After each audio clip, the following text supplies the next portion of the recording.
Hey guys, welcome back to another video.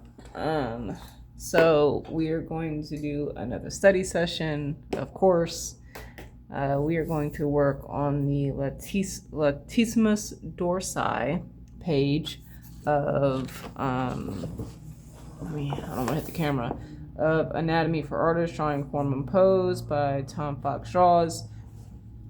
So we have, excuse me, slowly working through this book. I think when I started doing my study sessions, as someone is revving up their car in the back, um, I think when we started doing the study sessions, where were we?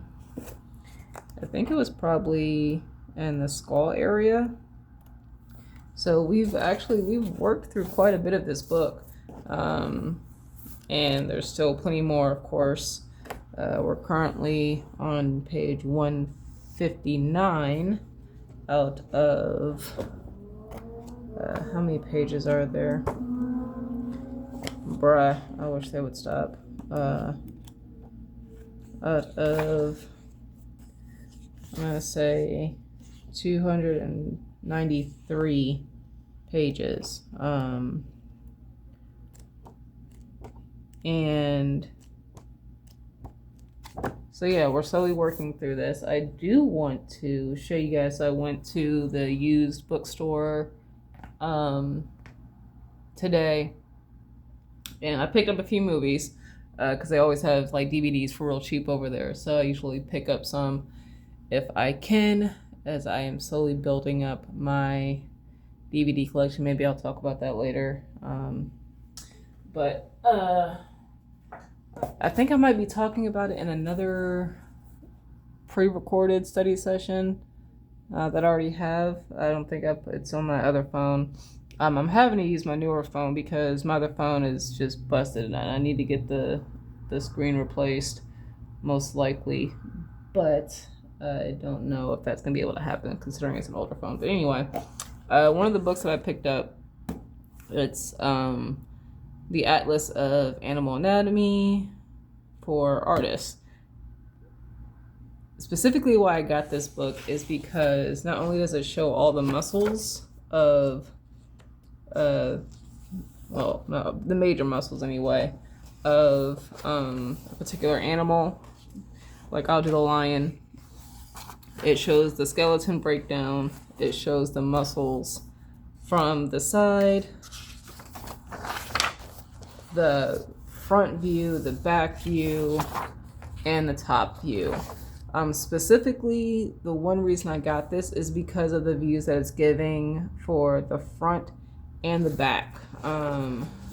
Because there are so many, even the top view, because there are so many anatomy books, especially animal anatomy. Like here's a cow, same exact thing. You have the sides, of course, and then you have the front and you have the back view of the skeleton, the muscle, and then with the skin over it. But I do have a few books on animal anatomy, and the one thing, I only have one. I thought I had more than one. Anyway, it doesn't matter. I thought I had more than one. I think I've got larger books that deal with like just animals and stuff in general, but doesn't really go into like the full depth anatomy. But like, even an example, like this is a great book. I'm not dogging this book. I actually genuinely do like this book. I'm actually working from it as well. But like for example, How to Draw Animals by Jack Ham, amazing book, great information. This is one of those books that like reading, you need to read it as well with any art book, honestly. But this book is getting old. I've had this for years. But like a lot of, and this is not specifically for Jack Ham's book, this is what I see in a lot of drawing animal books. They always show, of course, the side view, and like they kind of show a little bit of the front view, but this was rare. Like this view right here, this front view of a creature is very rare. It's always like usually the side view and the body, and then like the body like in motion. Very rare do you see an actual breakdown, see all side views. They have the front, but you don't see the actual structure underneath of it. But very rarely do you see a book break down the muscles of an animal from the front view. And I understand why. I mean, most of the time when you're seeing, like, even the horse, I don't think you even see much. You'll see at like the gallop, the horse in action. Like, here's another rare front view, which I think for the horse is definitely beneficial. Is definitely needed for the horse. I mean, I think the horse is like a very common used animal when it comes to drawing, so that's kind of beneficial. But like the big cats, I don't think. So you have the top view and the side views, but it's with the skin over it.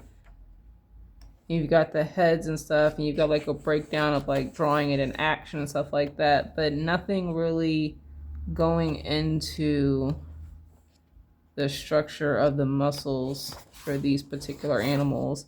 So not saying that there's anything wrong with that. I'm just saying I feel like some, if not most, animal drawing books leave that out. Oopsies, sorry guys. Leave that out. It could be for a few different reasons, page limit. They might not feel like it might be important, depending on what they're teaching. So to find an actual like reference book that actually has that is amazing. And I got it for $8. I think normally this book is, it says $9.95 in the US, but I'm not sure if that's true anymore, because I think if you try to buy this online or probably anywhere else, it's going to be a little bit more expensive. I know there are other anatomy books for animals that are similar to this, and I saw one a while ago at the bookstore, and they wanted, I think originally the book is like almost $40, brand new, or something like that, and they wanted like 30, and it kind of gives the same feel as this one. I think the only difference is it had like more muscles, and this is more illustrative.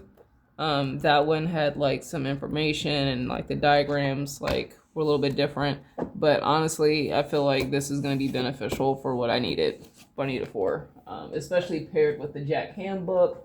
And then I also have a few courses by Aaron Blaise on how to draw animals. So yeah, okay, so we're gonna start working with this. So as you can see,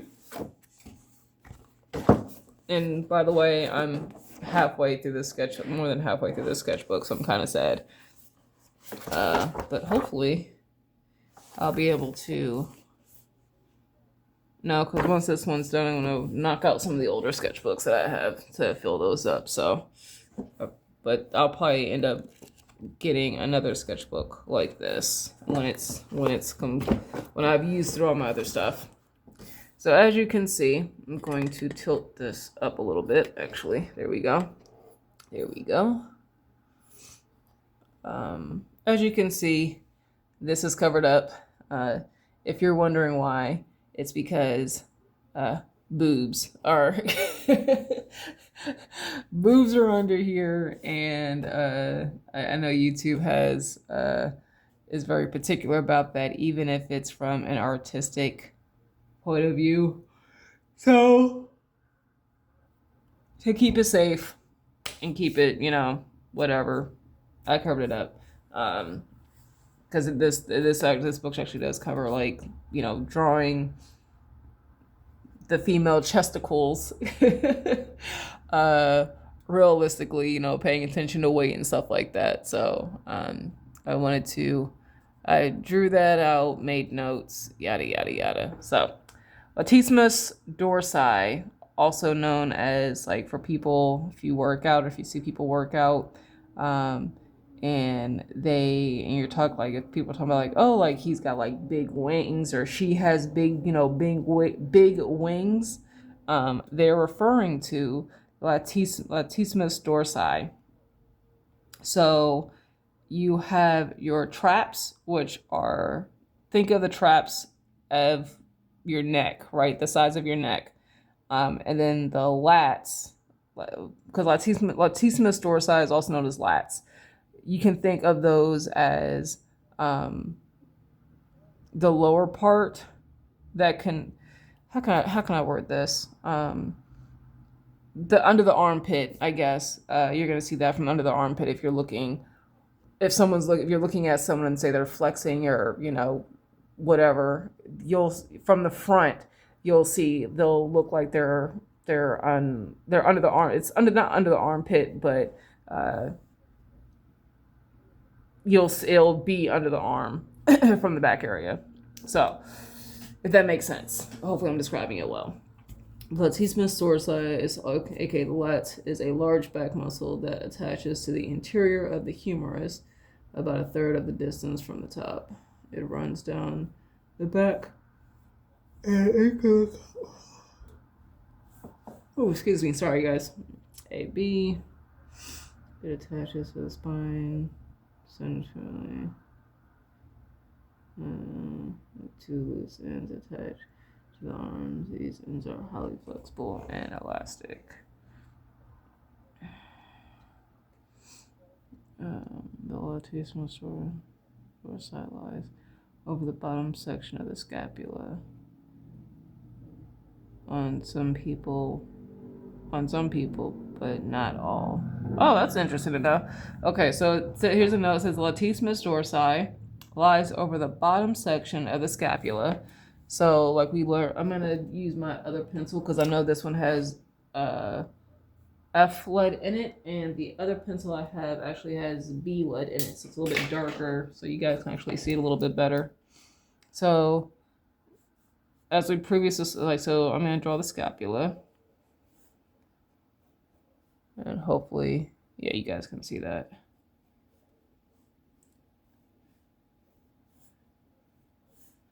So I'm going to draw it how I learned to draw it from the Ribbon Phoenix course, how to draw, or the Structure of Man course. So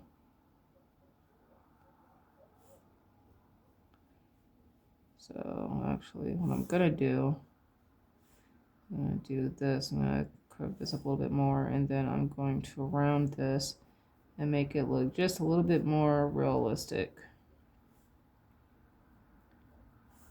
Just so I can, there we go. All right, I'm gonna go ahead and erase these guidelines here, and the guidelines are pretty much, sorry, that was loud. The guidelines are just for proportion, to make sure that proportionally it's correct. So when I draw it, it looks somewhat decent and doesn't look off proportion. So do it here and then here. I know I'm kind of whatever, kind of being a little too precious with this. Not precious, but trying to really draw it out when there's no real need. So this is a scapula, right? So what it's saying is that, like, the bottom section, because you have your deltoid. Is it the deltoid, right? Deltoid.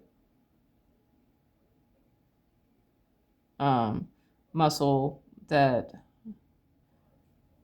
the back of you have because the deltoid has three muscles. You got the front, the side, and the back. And so if this was like, I'm gonna draw the arm in here, or the bone anyway, right? I forgot how.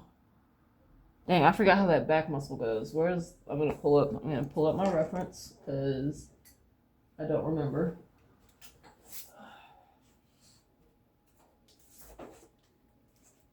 This is my Chinese. Where's my art? Where is my? Oh, there it is. Okay. So this is why, like, if you're learning anatomy, learning how to draw in general, it's okay to reference stuff that you learned previously, because you're not going to remember all of it, and that's completely fine.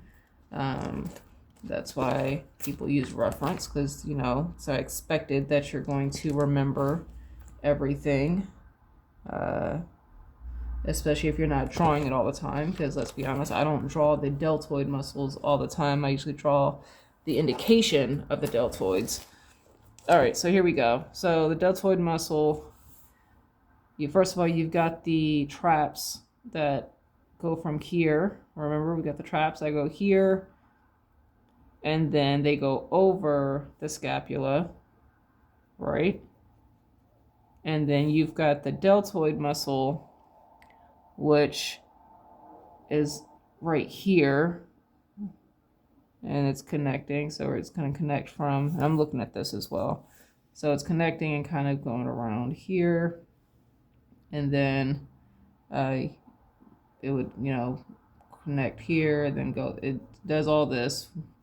And then, so if this was, I'm going to say, like, this is the traps, right? All this is the trap muscle, right? I'm going to cover that in. So what it's saying is that the latissimus dorsi, this muscle here, it covers the bottom section of the scapula, right? So it covers this because it's connecting in here, right? But it's saying that this is not always the case for everyone. That's, for some people, it's not actually covering the it's not covering the scapula, which is interesting to know, because I would have figured that would be like a standard thing. But for some people, the scapula, part of the scapula is not covered by the lats. So that's interesting. I'm assuming you would have to have someone who's extremely muscular and low in body fat for you to even really see that indication in someone's back, honestly. I don't see it being something that you would see on a normal human being. But that's cool to know. That's an interesting fact. So good to know.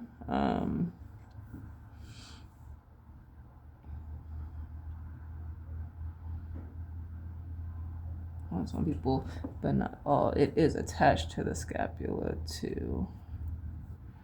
All right, so how I look at the latissimus dorsi. So, right, because I've worked with this, I've studied this muscle a little bit. I'm gonna do this. I'm gonna try not to rush this. This is the back of the head, right? This is the rib cage.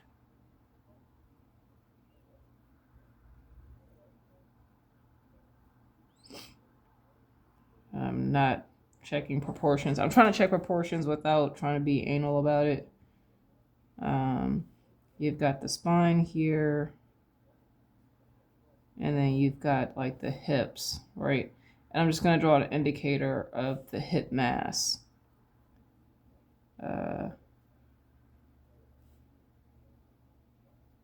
There we go.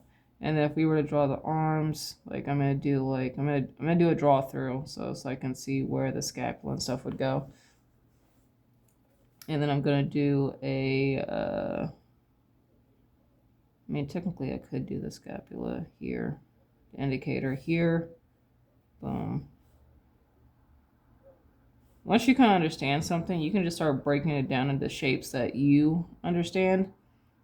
So that way it's easier for you to draw it, because if you were drawing a figure like a pose, it would suck and take extremely too long if you, where's my eraser at? If you decided that you needed to draw the whole entire muscle structure, skeletal structure, and then draw the muscle structure over that, to then draw, slightly erase that, and then draw the skin structure over that, right? Don't get me wrong, I will draw a pose and then I will draw the skeleton muscle over it and then draw the skin over it, because that's what I need to do. But to, like, if I was like, I'm gonna do an example here. I'm trying to think of a pose. Actually, I'll do a simple pose. So here's the face. Boom. Here's the chest. And I know this is completely off, and that's fine. Boom. Here. Boom. Here. Here. And the head would probably actually be over some more.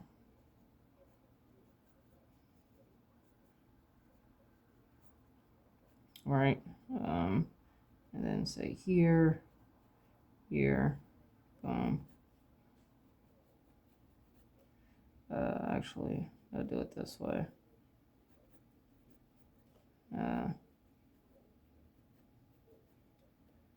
Actually, probably.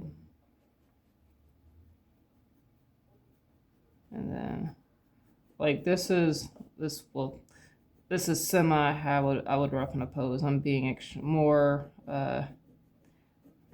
more deliberate with this one. Like, this body is not proportioned at all, but that's okay. But like, if I was to like draw something out here,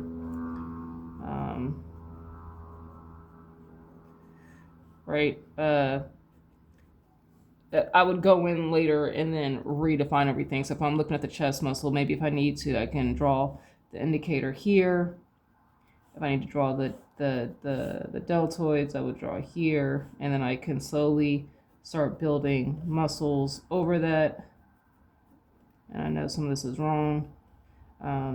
Like, I would have the abs here, going here, and then I would have the obliques here, and then you've got like the pelvis bone, but then you have like the leg muscles.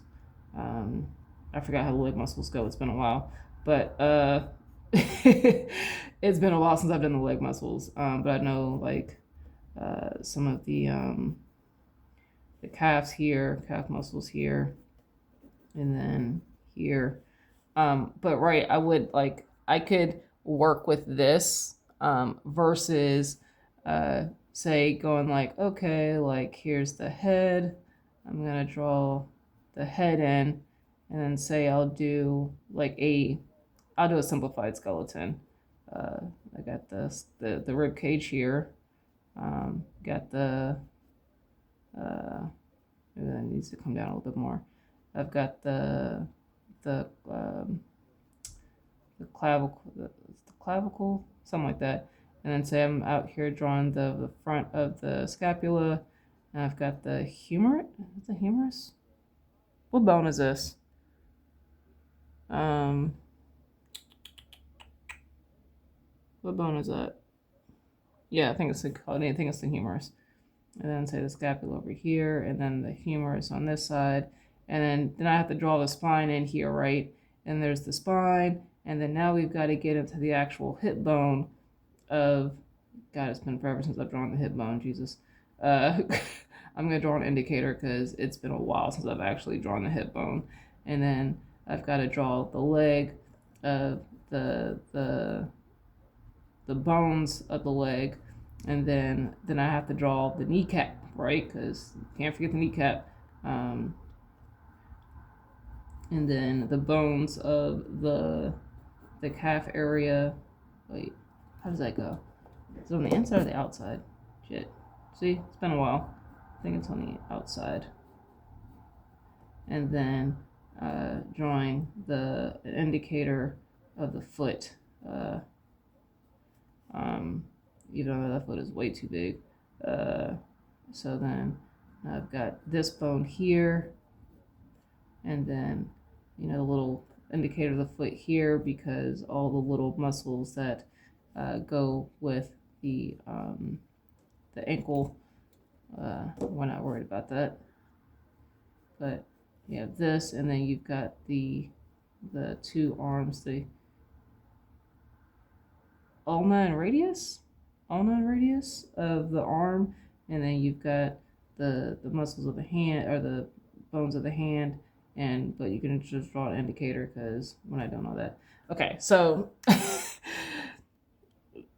and then say, like, because I was getting to the point, like, say if I wanted to, if I was the person that was literally having to go in and I went to draw the whole entire skull or the whole entire skeleton structure. Well, now I got to go in, and then instead of just having an indicator of like where the eyes would be, the side of the head and stuff like that. Well, now I got to go in here, and I've got to do the sockets, and then I've got to do where the nose would be, and then I've got to do like the teeth. You got the other socket over here, got the brow, and then that, and then it's all of this. And honestly, what I'm just trying to get at to the point is just doing this to help indicate where the face is going to be, and then I can slowly start building in the features by laying down guidelines.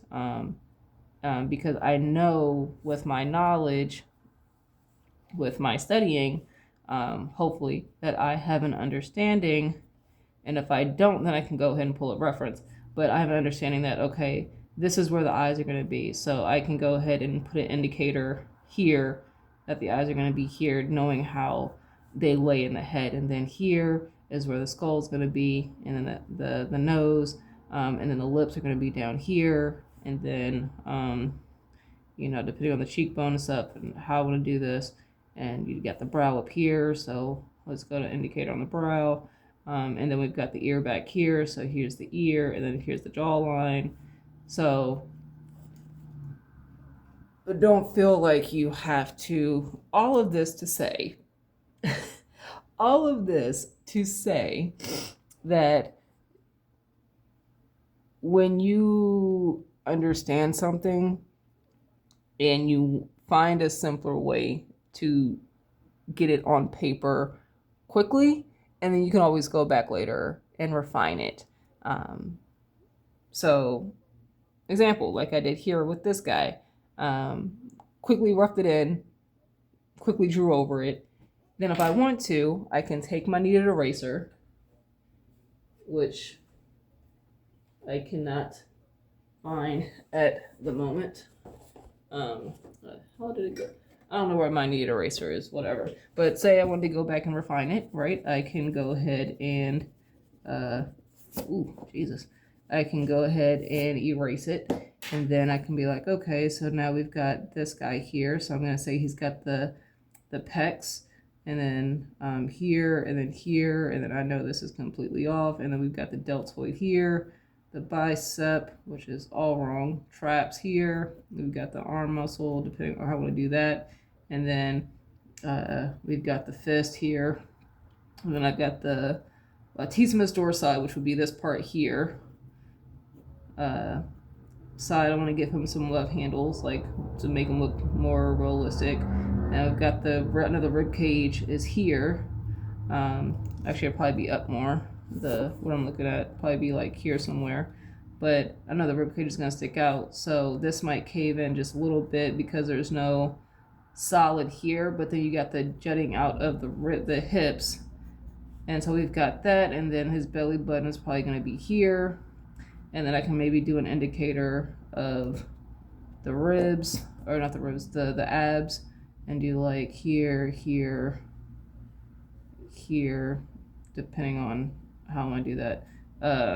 So yeah, you can always go back and refine it later. And then of course, if I wanted to go back more and define this, I would, because right now that chest is looking real awkward. But yeah, so if you find a short way to do it that way. Because I can really break down the arm, deltoid. That's the top arm here. This is the lower arm. This is the hand. Boom. And then I can go back and so this would be my version of laying it down. Then if I want to go back in, because this is the side view, of course, then I can go in and I can be like, okay, well, I've got the deltoid here, make more definition here, and I can draw that tricep here, and have the bicep here, depending on how big or small I want it. And then I've got the arm muscles here, and I don't remember all of them, so don't shoot the messenger here, but I could pull a reference if I wanted to. There's the a muscle that separates the bicep from the tricep. I forgot what it's called. I think it starts with a B. I'm not sure what it's called, but anyway. And then I can go ahead and redefine everything. So don't feel like you have to draw everything out like, oh, here's the arm muscle, and then here's the muscle, or the bones of the arm, and then I can go ahead and start adding them up. Find a shortcut. That's what I'm trying to say. That's what I'm doing with this. Shortcut. So we know that the traps go from here, and I'm gonna rough it out here, here, here. Doesn't need to be detailed, right? We've got that diamond shape, right? One of the key indicators here. This is gonna go down and cover part of the scapula, right? Remember, we're going down, and then it does this, right? It almost looks like I want to say a sword, and some people I think reference it as that way. Like you have the hilt of the sword. I think it's called the hilt, right? And then it goes out, down, and then like this. To me, it kind of looks like a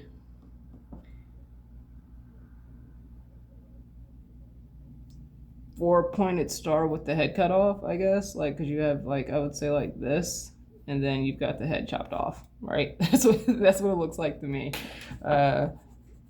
So everyone's got their own way of seeing stuff. But do what works best for you, is all I'm trying to say.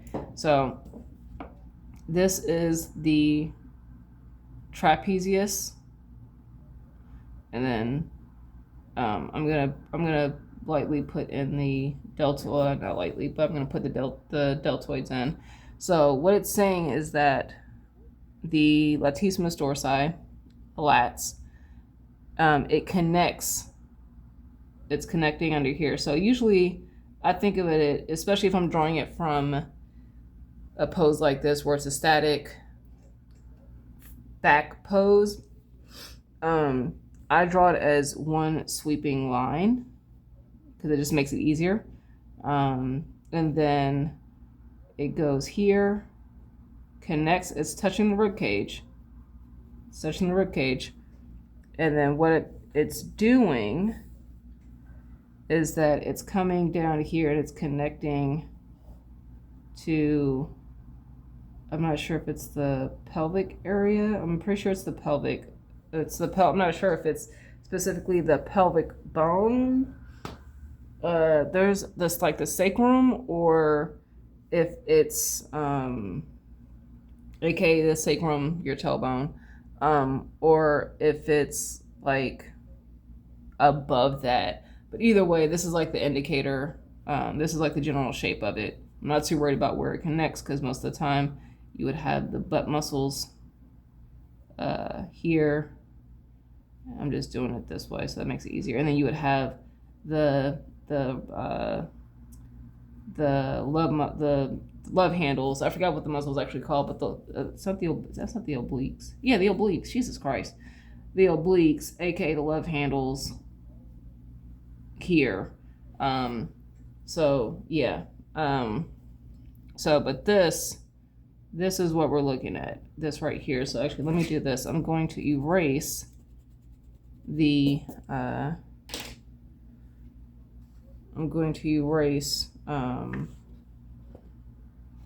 Let me pull, dang it. Where's my anatomy reference book? I need it.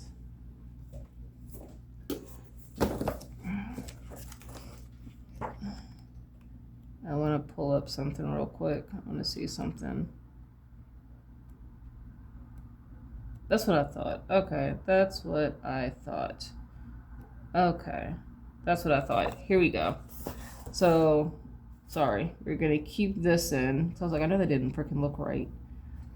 And then we're going to erase this because the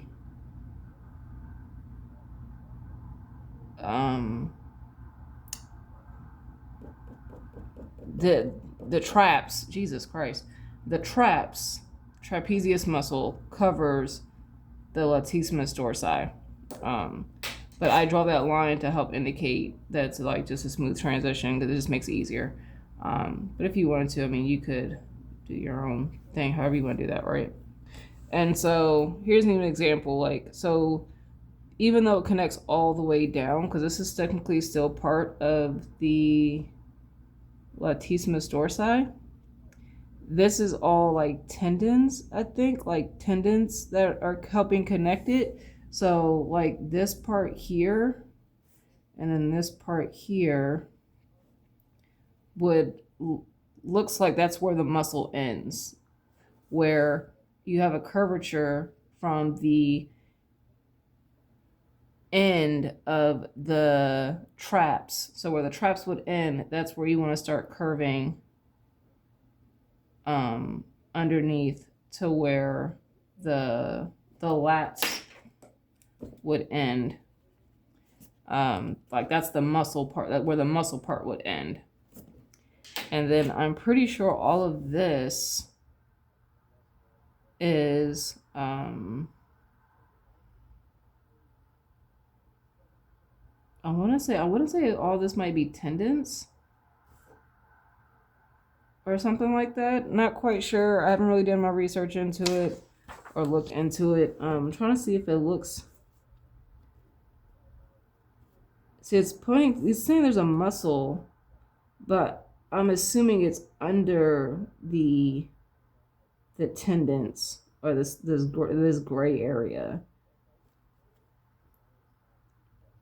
I'm assuming it's under this gray area. Let me look up. When I'm doing these sessions, these drawing sessions, holy crap. There goes my books.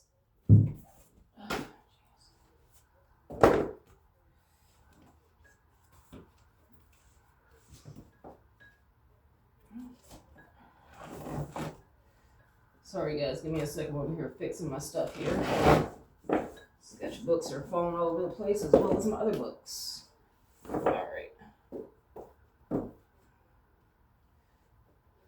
Alright.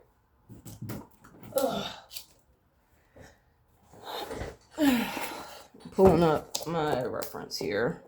My old studies. So and I'm pretty sure I'm probably not, like, some people, they might move really fast when if they do sessions like this. I don't see too many people doing putting like their recording study sessions on YouTube when it comes to like kind of what I'm doing. But when I do these types of studies, these sessions, it's not just a copy. And for those who are listening, if you even watch these fully all the way through, it's not just a copy what's in the book and being like, hey, this is what I've learned just by copying it. Like, I am genuinely reading the information. I am making notes. Even when I'm talking to you guys and explaining my thought process, that is literally helping me understand and try to analyze and break down the information in a way that I would understand it, because I'm trying to explain it to you guys as if I was trying to explain it to me and make it make sense. So when I do these study sessions, like I said, it's not just to copy these images and be like, okay, I copied them, and that's the end of it. Like, I'm genuinely trying to understand what is actually happening, what is, breaking this down in a way that I can later on look in my sketchbook and be like, oh, that's what I was doing. Now I understand it again, or I'm not struggling. It's reconnecting, so I have an easier time drawing it or understand what I'm trying to do, versus just copying a pretty picture and then I don't understand anything of what was going on in that image when I was copying it. So yeah, so like referencing, the muscle here and trying to understand that, right? So looking at my old studies here from the Structured Man course, and this was like years ago, guys. This is like tendons. It looks like tendons. Like, you got the muscle connecting and stuff, but it's like these are the tendons that are covering it, and then you have muscles underneath that. Is what's looked like. It's like what's going on in this image, and that's how I'm breaking it down. That's how I understand it. So I'm just gonna keep with that, and you'll have like the muscles going this way, and I'm show you guys so you guys can actually see what I'm looking at. This is what I'm looking at here. So like this, I'm assuming is like the tendon area. These are the muscles. Of course, you have the traps here. And then even when I was doing this image, following along, like here are the love handles here.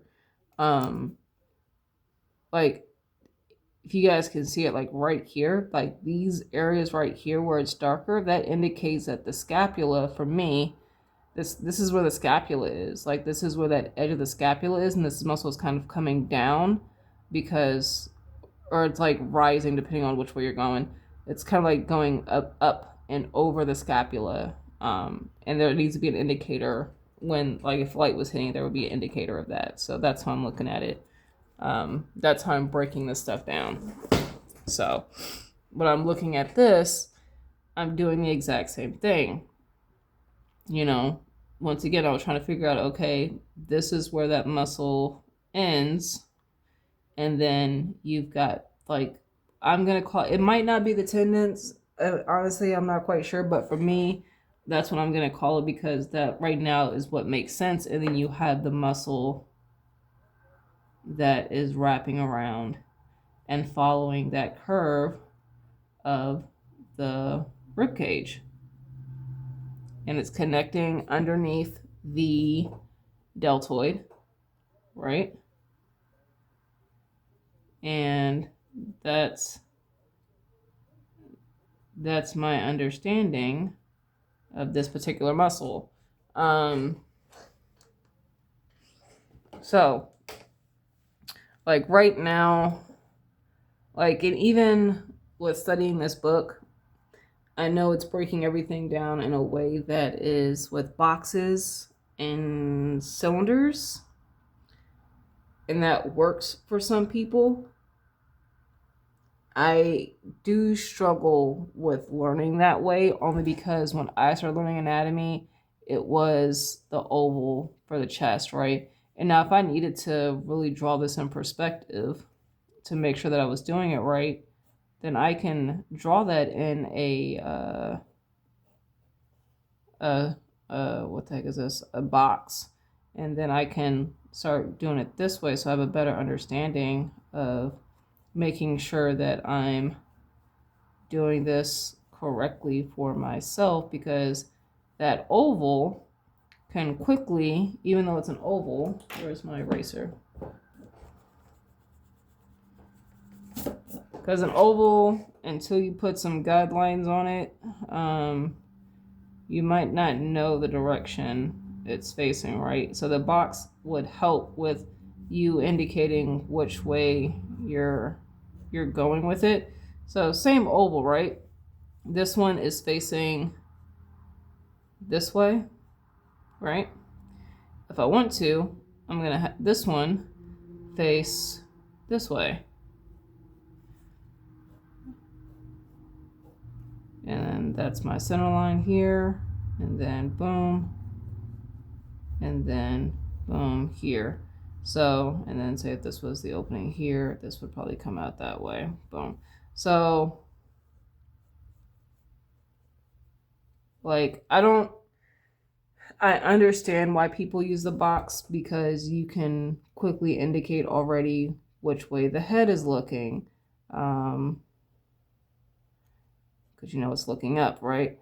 Or you know that it's looking down, depending on what you see. So I understand that, because if, say, he's looking up, this character is looking up, the chest is still going to be flat, because the chest, I don't want it going anywhere. I know that box is probably too wide, but that way you know that the chest is here, or maybe it's a situation where the whole body is looking down here, and then maybe because he's sitting weird or awkwardly or whatever,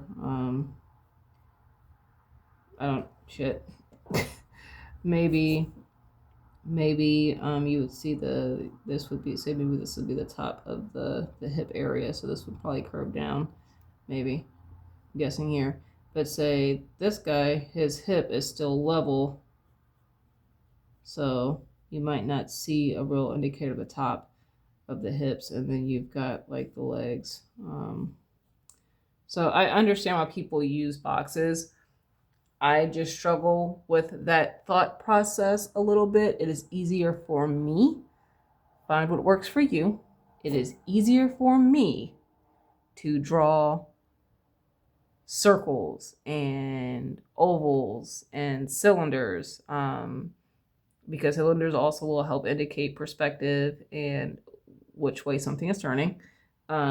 So it's easier for me to draw a circle for the head and then lay the guidelines in, versus drawing, say this was like, so you might see the top of the head slightly, and then here, and then maybe here. I'm trying to figure this out. Sorry, guys. But like this, and then going in and then carving everything out, yada yada. It's easier for me to do this. Sorry. Like this is what I learned when I started doing anatomy, so it is easier for me to think in this way than it is to think this way. And that is just me. Some people could probably do both. I am trying to learn with the boxes and the planes. And that's the reason I was bringing this up, because the Tom Fox books is teaching about planes and stuff like that. And I understand, because it makes things a lot easier to turn things, hopefully, and rotate it in the mind and stuff like that. But because I'm taking this coming from, I guess, how am I trying to word this? I'm coming at this from a position of, I've already studied anatomy, and specifically more in a way that was more studying the figure more in a realistic way with the muscles and stuff, versus learning the simplified shapes and then going into what they really look like. I came from learning what the muscles really look like, and now I'm trying to take that knowledge and break it down in a way and digest it in a way that Tom Fox is doing it, by using, he's focusing on the form. So I am struggling a little bit with that, but I'm trying to study it this way to see how it can help me when it comes to my understanding of the human anatomy and the figure, and helping me place the figure on paper. So yeah, that's what we're doing. So Yeah, continuing on, because that was a whole rant for nothing. Okay. So latissimus wraps around back. We already went over that. I know it's a large back muscle. Each end attached to upper arms. I've got that. And attached to upper arms. So I'm gonna go to the next page real quick because this is what I do want to make note of. Like, so for me, because of how I'm coming at studying anatomy, I don't need to copy every little thing, like the planes and stuff. I'm trying to take what I think is beneficial and discard the rest. That's what I'm trying to do here. So yeah. Let me see. So what? Excuse me. So he's talking about the latissimus dorsi attaching to the upper arm, right? So this is the neck. I'm going to do the rib cage. Some things I do like that Tom Fox does that are beneficial, like the rib cage. I honestly felt like that could have been more simplified. I feel like the amount of detail that went into the planes of the rib cage, I understand why, but just for it to be later, I mean, I understand you want to understand what is going on underneath everything, but yeah. So I'm gonna do this because that's also an indicator of the clavicle area here. So we got the muscle actually, and some like the way that the clavicle, like this part here, this is from Tom Fox Jaws. Now the ribcage area is a mix between Tom Fox Jaws and what I've learned with the structure of man. So, like I say, you take what you like, you discard the rest. So we're gonna use, so this was I'm gonna have to do this because I'm thinking the bone area, like the shoulder, like the arms here, and then I'm going to have these come out. This is how I need to understand it versus how he has it in the book, because this is how he's drawing it in the book right here, and this is how I like, this is what I like. Personal preference, guys. Do what works best for you. Do what works best for you. And if I want to do like the center, honestly, if I wanted to do like the center of the or the pelvic area, I would probably do something like this. It's a very similar shape to the bowl. Honestly, I could do it like this if I wanted to. And I feel like this is easy to I know it's like talking about rotating it in space and stuff like that, but guess what? If I wanted to see more of the pelvis to indicate that the pelvis was tilting more down, I guess what? I draw a bigger circle and this would be smaller. And you know what? That's a perspective. It's perspective, which is something that's not talked about in this book. Well, it's talked about in the book. It's not a detailed thing on perspective. Learning perspective will also help you turn the figure in perspective because foreshortening and all that good stuff. But anyway, so like if I want to draw the center area, like he's got like a cylinder, like he draws this for the center of the body, which is understandable. I can do the same exact thing by just connecting these lines here, because that pretty much I'm going to get out my colored pencils. Like I said, even though I'm explaining this to you guys, in the same time I'm breaking it down for myself. So I'm not trying to teach you guys anatomy. I'm literally just damn, are we at 54 minutes already? Jesus. I'm just trying to break it down in a way that I understand it, and in the same turn, hopefully you guys are learning something as well.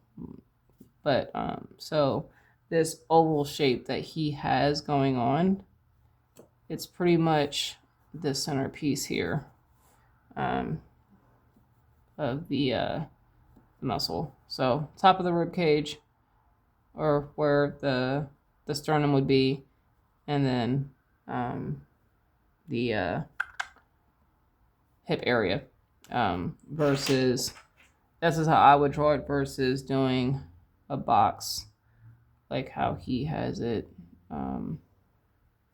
Because he's got this, and then this, and then this, because it tilts back slightly. The chest is pushing out. But I could also just indicate it by doing this, honestly. That's easier for me than this. Some people might not be that way, so, you know, hey, to each his own, right? So then he's got the hip bone here, or what this will be the indicator of the hip, the hip bone, but that goes back here, and then he's got like the legs, right here. And for me, honestly, I would probably do the legs like here, boom. But I don't need to do the legs right now, so I'm not going to put that in. I'm going to erase that because we're not talking about the legs. But he's so pretty much the lats connect here. This is if the arms were out, right? Go here, and then boom. Technically, I'm going to go like this because remember it's connecting to the rib cage. So here, and then here, and then so I'm going to do here, and then here, and then boom. You can see this arm is pushed out further than this one, so that's why that looks like that. It doesn't have to be same length apart, but this part of the muscle stretches as it would need to, especially if you're moving your arms in and out. It needs to be able to move. So, but it attaches to the upper arm. So I'm just going to put a note in there. Make notes in your sketchbooks, guys. If you're learning to draw, or you're learning from a course, or whatever the case may be, yes, follow along. Yes, draw along. Read the books, yada, yada, yada. Draw the images that you feel like you need to draw in order to help you understand, but make notes to yourself. It is okay to write notes in your sketchbook because at the end of the day, no one has to see your sketchbook or see what's in your sketchbook if you don't want them to. You do not have to show your sketchbook to someone if you don't want. Ends attach to upper arms.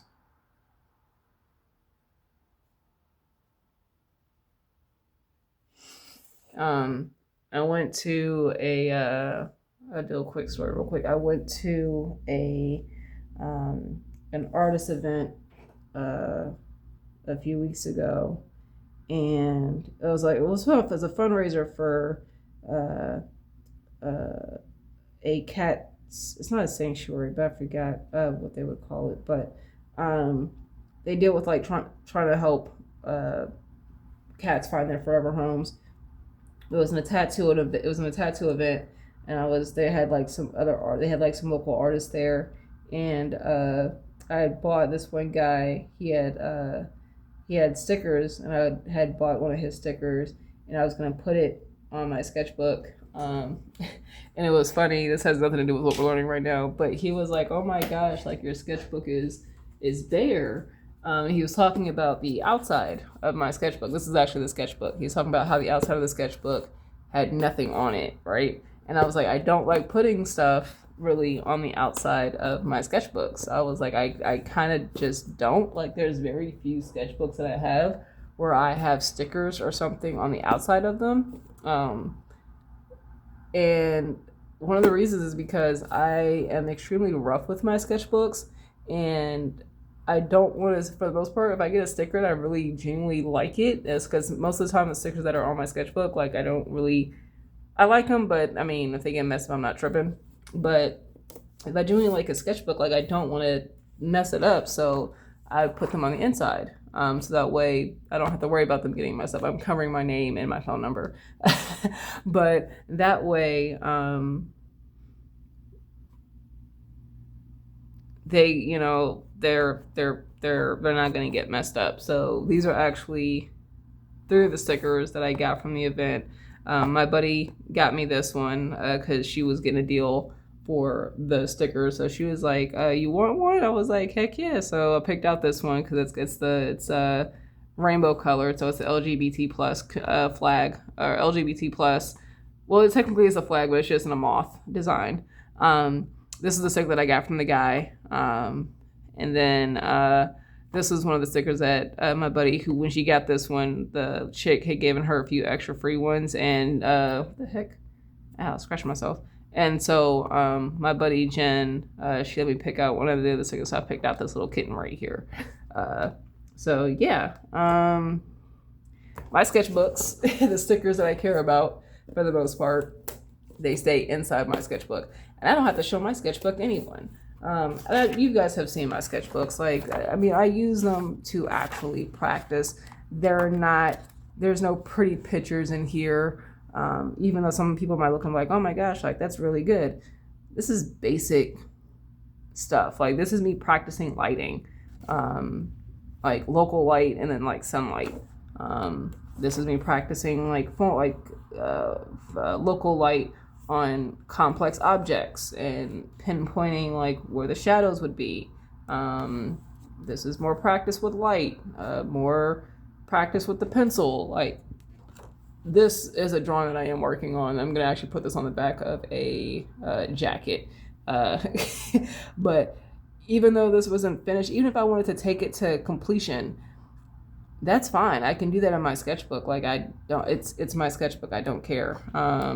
You know, practicing drawing the face, practicing shading here, working, like your sketchbook is to really help you work things out. Like here's the sternum and the deltoid and seeing how that fits on the body and different shapes of the eyes. And, you know, this is where you, like your sketchbook is where you want to test things out. It's where you want to make mistakes. It's where you want to practice, practicing.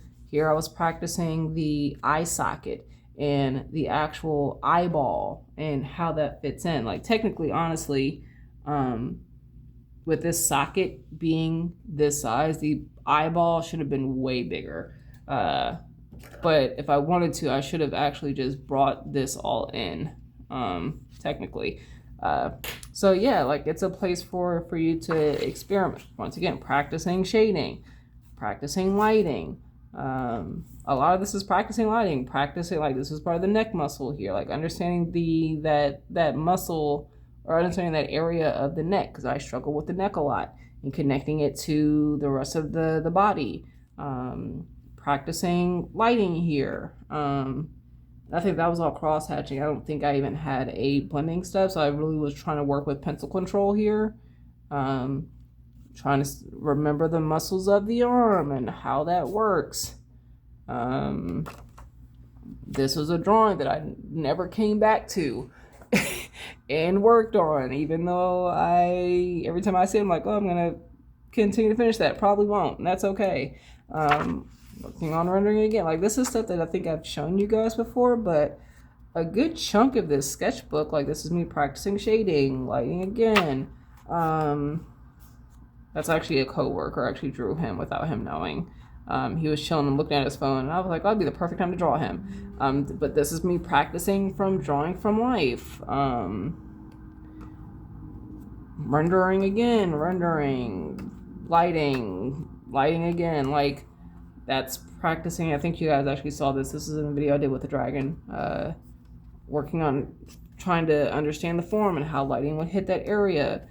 I think you guys have seen me draw this. Like this, I would consider a finished illustration, and it's in my sketchbook, and it's gonna remain there, and I probably won't do anything else with it. But this is all practice. You guys have seen this video of me working on practicing texture and understanding like it's okay to go really dark in certain areas, and that sometimes will help, not sometimes, but it helps the lighter areas pop out even more, because you have that contrast. Lighting again, like all of this is, it's all practice, right? You guys have seen all this stuff before, and it's my sketchbook. Like, I'm gonna show you guys. Let me do this. Okay, so do it this way. This is all complete. This is stuff that is all complete. That's how many pages I've gone through in this sketchbook, right? And this is how many pages I have left. But a little bit more than half of this sketchbook as of today, a little bit more than half this sketchbook is nothing but me practicing pencil control and lighting. And that is completely okay, because that is what I am working on and improving, and all of this stuff helps me when it comes to pencil control and figuring out shading and stuff like this. Like, me being able to do, I'm trying to figure out something. Where is it at? Here we go. Me being able to do this without a blending stub and making it look decent, like it could use some improvement. I'm not gonna lie, that's just me critiquing myself. Me being able to do this without a blending stub, and the fact that I had to use so much pencil control with being able to make this work came from me doing all of this practice. Because that's all this is. It's just practice. Working to control my pencil, working light from dark. How light can I work? How light can I draw with a pencil? How dark can I go with a particular pencil? Cross hatching, and how can I make that work if I decide to do that? I definitely need a lot more work when it comes to cross hatching. How something can look based just on the background itself, like, because this, even though this is a dark cube, still pops because this background is a lot darker. So working with that, like even here, working with different lighting, as well as a little bit of different perspective when it came to the cube here. But working with that, and even still, the background's a little bit darker. Here's another example. Background's a little bit darker. That darker background is causing this to pop, that white to pop out a lot more. So your sketchbook is used to practice. It's used for you to experiment with. Don't be afraid to do so. All of that to say, use your sketchbook how you want. Make notes in it. Mess it up.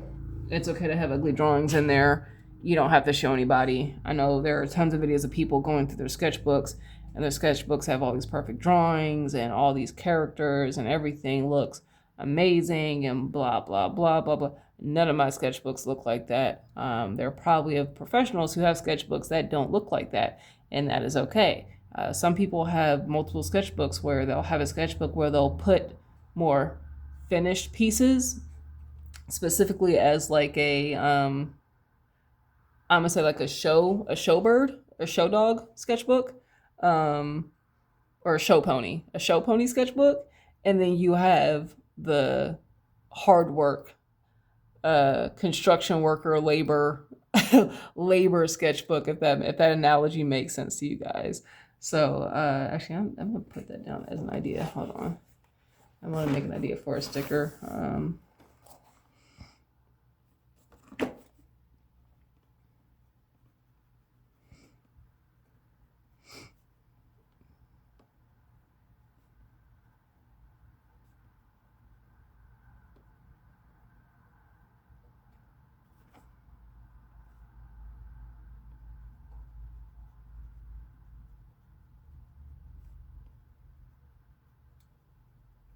See, making notes in my sketchbook. I don't care.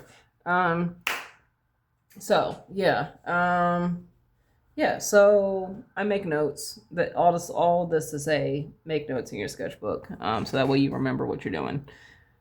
Um, I know it wraps over the scapula, so I don't really need that. Highly developed lats, they'll stick out, so I already know that. Some people's latissimus dorsus are developed that it's visible from the front. I know that. Let's wrap over the scapula muscle. I don't need to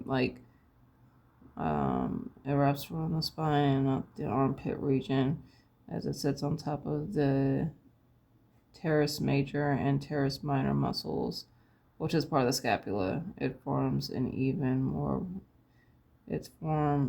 more pronounced in H. Where's H?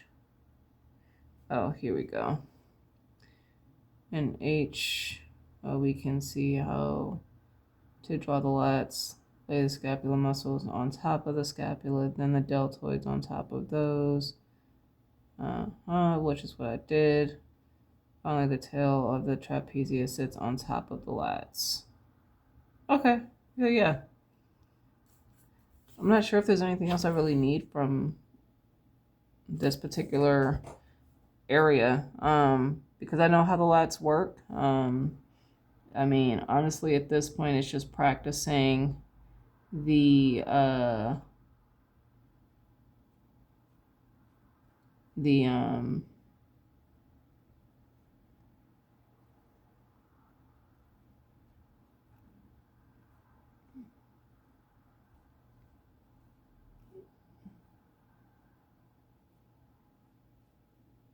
what's the word I'm looking for?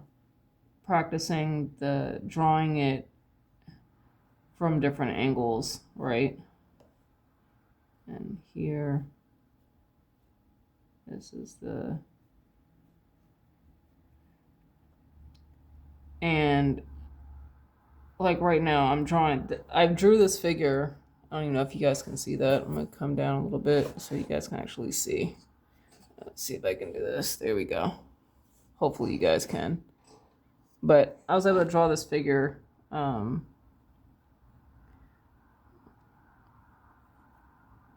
with the understanding, because I've been studying, the understanding that, okay, I got the rib cage. I know that the rib cage around here is going to cut in, right? But I also know the back area curves here, and there's the curve of the spine, or the curve of the body, because the body right now with this is like a C curve, the C curve, right? And then you got the neck and the head, which is like a S here, and then the rib cage here, which is a circular area here, and then I've got the scapula, right? Scapula here, and I'm simplifying the shape of it. Scapula here, the scapula is going to go here,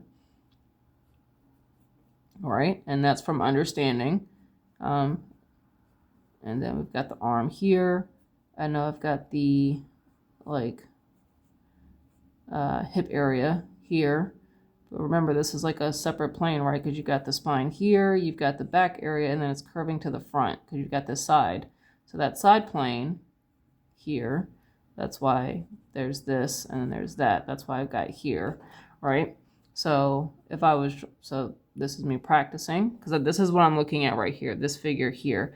I don't need to draw everything that's within this picture. I don't need to do all that.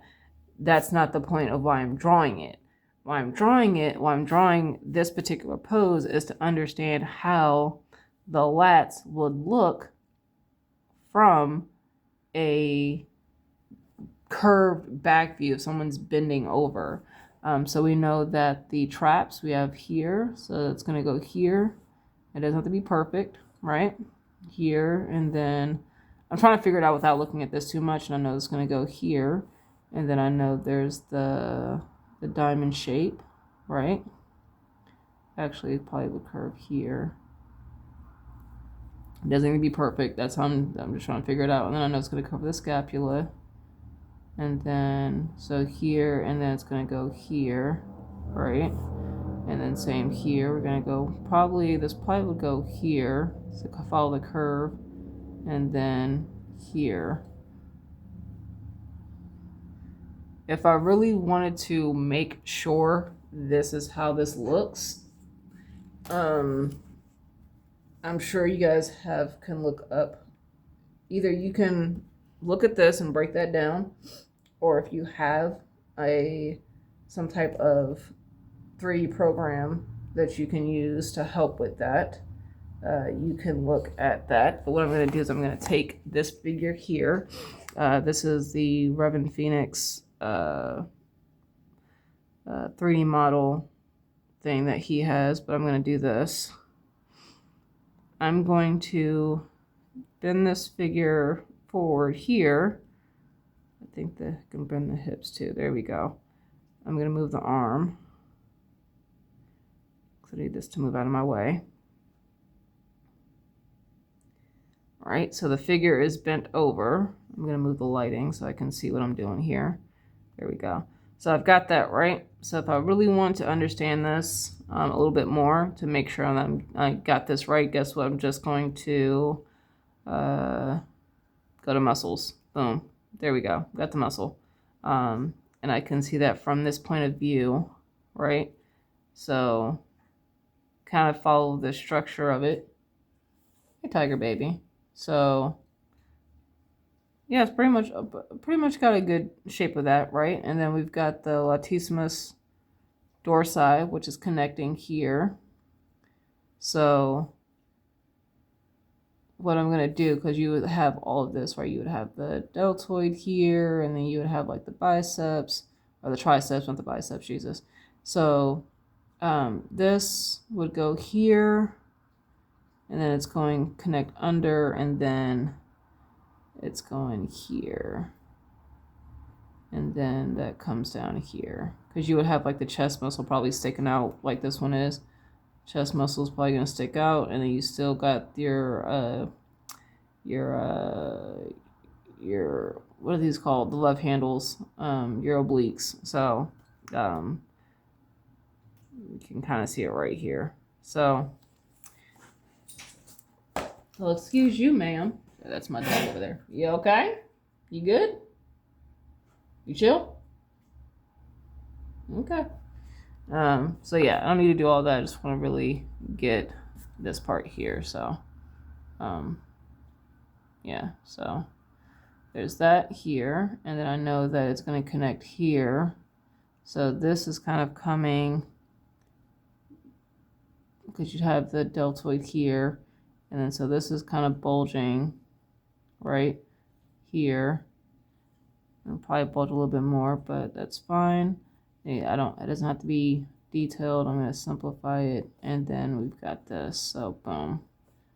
And that connects here. Because it connects on the inside, right? So that's what I'm trying to get out of this. Let me go ahead and erase that. You've got the scapula here. And then you've got the here and then here. So that's my understanding. That's what I'm trying to get across here. And then most likely you might even see, because this would grab here and then you wouldn't see that. And even when I did this one, the scapula, it slightly covers the scapula. But yeah, that's my breakdown of that. We're over an hour. I'm sorry if these sessions run too long for you guys. This is more of the latissimus dorsi. This is the lats as well as the chest area. Yeah, because you've got the pectoralis major, and then you've got the lats that are coming around and over. So I guess this is explaining, yeah, the pecs and lats attached to the humerus. So yeah, you can see it from here. So yeah, probably in the next drawing session, I'll probably finish up by doing this page and then working with the shoulder joint. This is actually also still going into latissimus dorsi as well, how that connects. And then they have the muscles here. So and you'll see it's going into the deltoids later. So I'm hoping that you guys are learning something from these, because I do these not only, I mean, I do it for you guys, but I also do it for myself as well, because I want you to see, I want you guys to be able to see a few different reasons. One, if you're kind of needing background noise because you need to do your own projects or your own work, and I know for me, sometimes working in silence isn't like, I can't focus sometimes in silence, depending on what I'm doing. Hopefully, having someone in the background talking, excuse me, for like 30 minutes to an hour helps you work on your stuff, and to be able to do that. Two, I want you guys to be able to see, and me as well, also, being able to go back and look at these, me seeing that I'm putting in work that you guys might not see on camera in order for me to achieve the art that I'm looking to achieve. Like, an example, right? I just finished that warrior illustration. This is the finished product right here. I know there's a glare, but this is the finished product, and it took a while for me to do that. I mean, even this here, and then this over here. These pictures took me a while to complete, but a lot of this came from the work that I was putting in that you guys probably didn't see, like the shading with this particular image came from me really studying shading and understanding the forms of the human body. There are still certain areas where I feel like I can improve, but I know I'm being nitpicky about my art, but that is just me. Yeah, because there are certain areas where I feel like I did really good in, like being able to, I feel like I properly laid out the face with drawing the forms and stuff before drawing in the features, and that really helped me get that art or that face to like where I wanted it to. So yeah, like there's work done that you guys may not see or that other artists do. They do work and it's like how they get so good. It's the hours upon hours upon hours of practice and drawing that they actually do. So, I don't want you guys to think that I just wake up and, I'm able to just get a lot of this stuff out and there's no thought to it, or there's no work behind it. I mean, you guys have even seen that in some of my like illustration videos. Like I'm pulling up references to make sure that I'm drawing something that looks believable, or if I'm struggling with, I don't know how to draw something because I've never done it before, I had that reference so that I'm not just guessing and then it comes out completely wrong. So, there's work behind it. It's fine. It's cool. It is what it is. And I mean, that's part of learning to improve your craft. So if you're, going through all this, it happens, like you make mistakes, you learn from stuff. Like, what my drawings look like now compared to when I first started doing this are completely different. Like, I'll even show you guys. I know this video is dragging, but like, let me see. Like, this is like starting in the book, right? Like, I struggled with drawing. This was done with reference. Of course, studying all this stuff.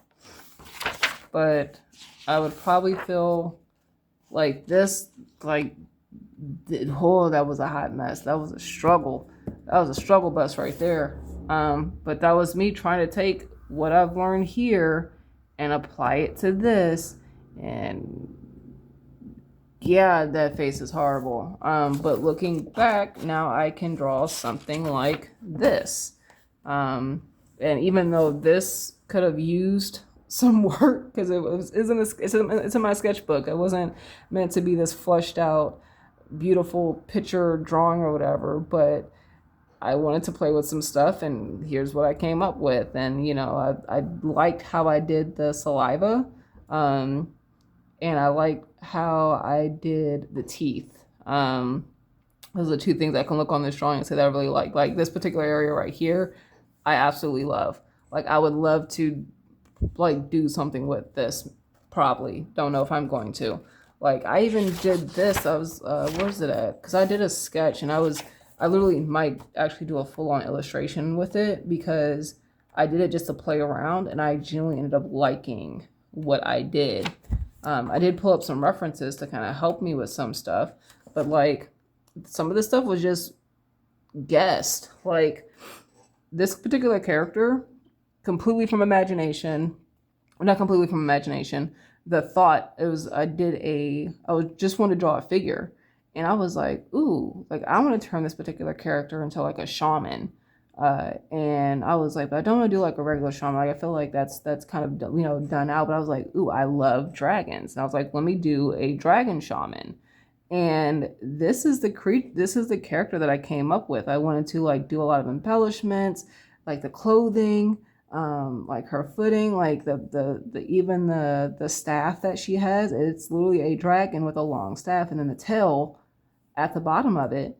And then she's got, I'm gonna do it to where like her cape, like even the cape that she has is literally made of like one dragon wing. So it's like, I don't know if you guys can see it, but like the tears here are like tears from like the dragon wing, like the roughness from the dragon wing.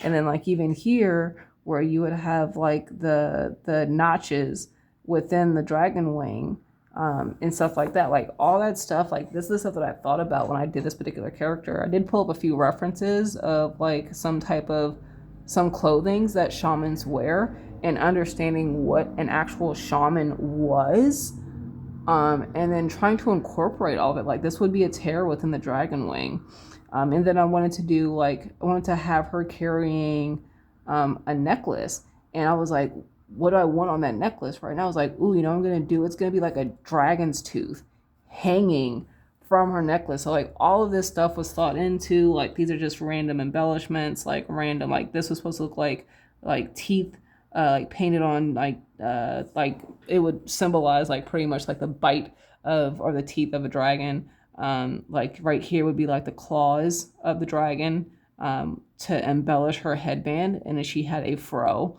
because she was going to be of ethnicity.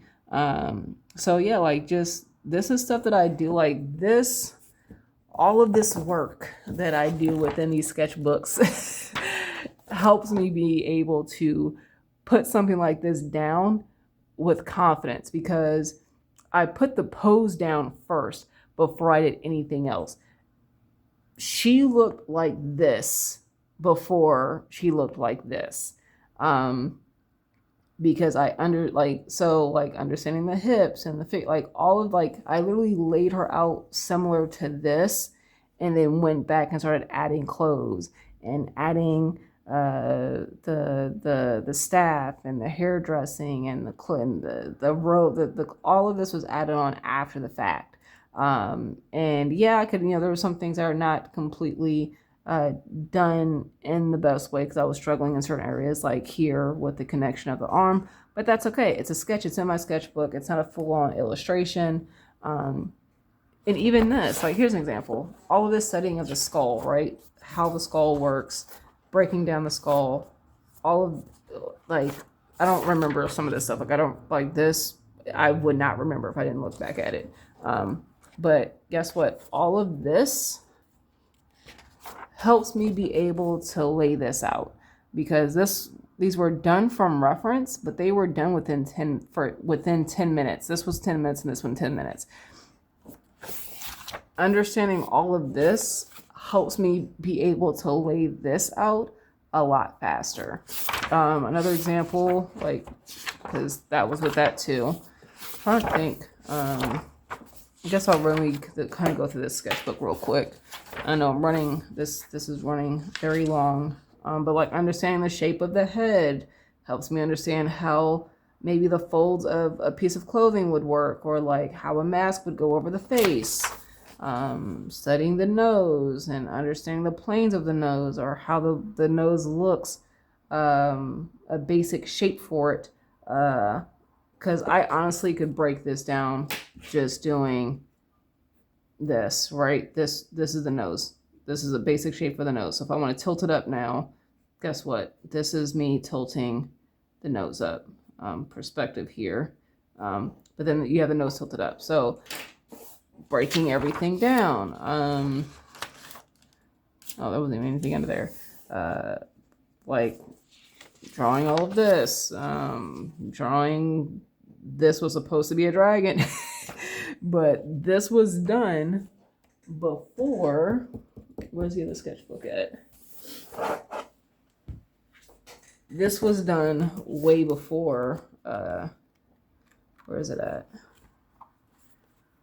Come on. This was done way before this one. And the improvement is, looking back at it, I can say like, damn, like I really have improved. Like I've improved a lot. Because I definitely feel like this is way better than this. Some of you might feel different, whatever. But that's my improvement. Like even the Draco dragon that you guys saw in my portfolio that I just pulled out a few minutes ago, that is an accumulation of me doing all of this work to really kind of get an understanding of stuff. Here's the jaw, the planes of the skull, and this helps when it comes to like shading the head. Figuring out the hair, and this actually helped a lot, like thinking of the hair as a helmet, because now I'm just like, hey, if I'm looking to draw hair, draw the skull first and then draw the hair over that, because that's pretty much what it's doing, right? Understanding like the shape of the rib cage, and how the hole for the neck where the spine is, it slants. It's not straight, it slants. So that way, yeah.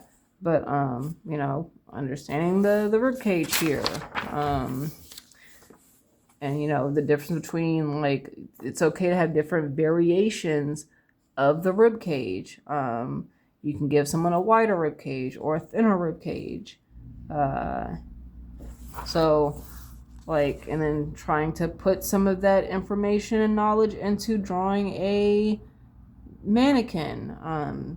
And I was feeling a lot more comfortable, as you can see, drawing this mannequin after really understanding everything that I've already gone through, especially with the face here. Practicing eyes here, the rib cage. Like I said, working on the planes. This was hard for me understanding this. So for me, it was easier breaking down the rib cage as an oval and then adding the planes on top of it. But I did try to learn the way that Tom Fox tried to teach it. I just really struggled with the rib cage in the way he was trying to teach it. But you guys have seen this video of me working with the scapula and the pectoralis minor. This was a study that I did at the beginning of the year, and I'm pretty sure that if I probably did it again, I would probably be able to improve on this, which I don't think I'm going to, though. Like, I can see where I was struggling here in this particular image. Like, the shoulders were probably far too wide for here. Probably face was probably off center. This probably needs to go over some. So like being able to see where I can improve from old drawings and then where I have improved compared to old drawings to new drawings is a huge benefit. Like I can see like this would have been a struggle. This would have been a struggle bus for me before I did this. I don't know. I forgot when I did this. I don't date my sketchbooks. But if I would have tried doing this at the beginning of the sketchbook, I would have probably just got completely frustrated and said, you know what, I'm done with this.